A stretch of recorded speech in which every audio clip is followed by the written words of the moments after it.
I send my warmest good wishes to you all. And that was Her Majesty the Queen speaking to the United Kingdom, but also to the Commonwealth on this VE Day, 75 years after her father, King George VI, addressed the nation to declare the end of the war. So let's just review what we just heard there. I want to welcome back Tim Cook of the Canadian War Museum and in Halifax, a staging ground for so much of Canada's war effort. Matt Hefler, he's an instructor in the Department of History at St. Mary's University. Hello to you both. Tim, what stood out for you in terms of the Queen's remarks? Well, very powerful words I think that drew upon the past. She served, as we know, during the war. She understood that generation. She has always infused her talks to the many people of the former British Empire and the British Commonwealth with words of history. And today, the 75th anniversary, is a day of history. It's a day to reflect upon the service and sacrifice. It's a day to think about the debt that is owed to those veterans, those who have passed away, those who are still with us. And I found it a very moving and evocative speech. And Matt, you studied in London and were there when the Queen visited the campus 5 years ago. What resonated with you when she spoke today? Yes, well, you know what? Unexpectedly, Her Majesty the Queen always brings a very important note to occasions of this importance. And I was very pleased to hear her mention the Allies and the Commonwealth. There's a tendency, as a piece by David Edgerton recently out yesterday can say, for narratives over the last 75 years to sometimes exclude or downplay the role that nations like Canada played in bringing about this momentous victory. And so naturally, I was pleased to hear the Queen point to Canada's role and that of the other allies. Yeah, and so maybe talk to us a little bit about that, Tim, because it was billed as an address to the nation, but she did point out the role of the Commonwealth, because it was, as you were talking to us earlier, it was a massive role. Yes. Her Majesty understood and spoke to the role of Canada. If we just speak of Canada, 1.1 million Canadians who served in the Second World War. That's from a country of about 11.5 million. So a staggering number, about 1 in 10 Canadians, about 1 in 3 men. There are also 50,000 women who served in uniform. On the home front, almost the entire country involved in the war effort, farming, pulling minerals from the ground, and of course our incredible munitions industry. We had the British Commonwealth Air Training Plan that trained 131,000 airmen. We served with the United States to defend North America against German U-boat threats. And of course, Canadians fought around the world. If we think of the First World War, largely our service was on the Western Front, but during the Second World War, we had 100,000 Canadians in the Italian campaign. The Battle of the Atlantic, the Royal Canadian Navy, and the Merchant Navy played a crucial role. We had Canadians in the Far East, and of course, in the Air Force, ranging around the world, and of course, from D-Day to the end of the war, Canadians fought and sacrificed. And so it was, as you said, a massive contribution from Canada.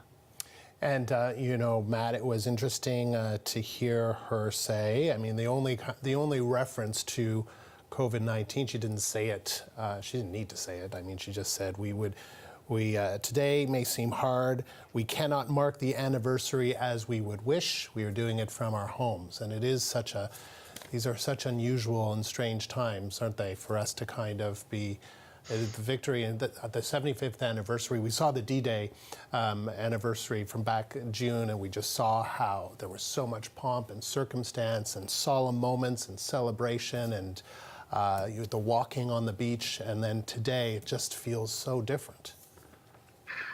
Yes, Andrew, you're absolutely right. And I think that as Tim rightly points to, it's a moment to mark not just the culmination of an exceptional and profound shared struggle as Canadians, but beyond, but also really a a moment of shared sacrifice that resonates so strongly today.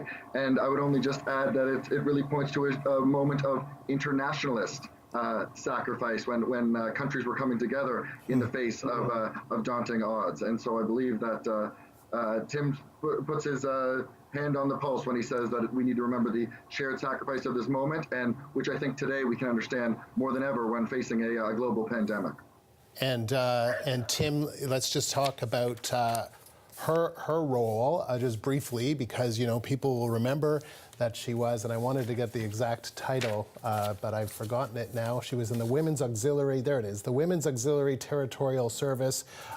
When the war broke out, she learned to drive military trucks and become a mechanic in the war. So it is as historians, you probably look and you hear that message right from her father, King George VI, and you see that pan out, and you just think, just the length of time that has passed, and here she is, delivering this message. It's just kind of a bit of a moment.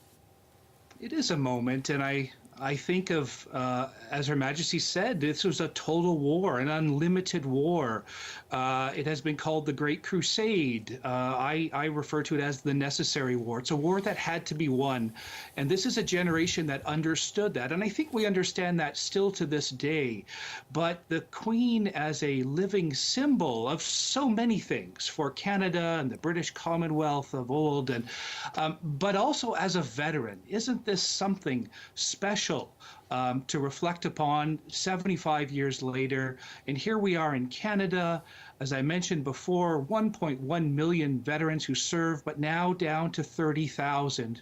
And on these days, I'm very lucky to work at the Canadian War Museum, where we have many volunteers, many veterans who volunteers. I have spent 20 years talking to veterans, hearing their stories, listening to their experiences. They have at times been painful and raw, and other times they have felt a need to tell their story. And often I have been able to bear witness to that. And I think today, in some powerful way, we are all bearing witness. We would rather, if we could come together in large groups, that's not possible, but there are other ways to reflect upon this service and sacrifice. And Matt, I just wanted to pick up on the point that you made, that it was an internationalist message, that the end that war was, the end of it was. When you look at what's happening in the world today, in some of the trends in the pandemic, and the way countries in some ways are closing in because to keep people safe or for whatever reasons. Do you have concerns in terms of where we are now as we look ahead? Yes, I think you've touched on it. One of the most interesting aspects of the current challenges that we all face today is the possibilities that this could lead to a tendency towards closing off our individual nation states, or whether it could lead to the lesson that we might need to more effectively join hands with our partners around the world. I hope that the correct lessons will be learned, which I believe is an increased effort to work with allies, and pointing to one of my specialties, which is more the intelligence and diplomacy side of these matters. Really, the sustained role that Canada has played in secret intelligence cooperation with our allies, even of this same conflict, of the Second World War, I think points to the importance of learning these lessons correctly. And indeed, the secret intelligence expert remains one of the most important roles Canada plays within international security today. It was great of you both to take the time today. Thank you both very much. That is Tim Cook of the Canadian War Museum in Ottawa.